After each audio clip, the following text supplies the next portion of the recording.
ఇలాంటి సన్నివేశాలు మనకు ఎదురైనప్పుడు మన హృదయం ఎలా స్పందిస్తుంది అనేది దేవుడు పసిగడతాడు. లోకస్తుల సంగతి తీసేయండి, వాళ్ళకి తెలియదు.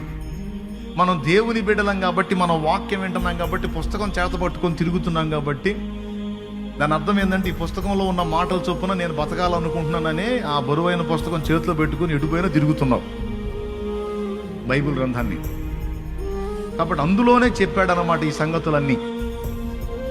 దేవుడు మన బుద్ధిని, మన వ్యక్తిత్వాన్ని పరిశీలిస్తాడు, పరిగణలోకి తీసుకుంటాడు, ఆయన దృష్టి పెడతాడు.